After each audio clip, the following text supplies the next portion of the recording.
Baina orain, denborarekin, iruditzen zaizu hori ere ez dela ere.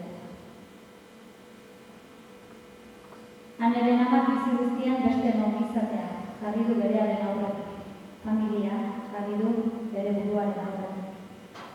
Anek beti entzun du beraien ama eredugarria dela, boteretsua, besteengatik sakrifikatzen dena. Baina orain, denborarekin iruditzen zaio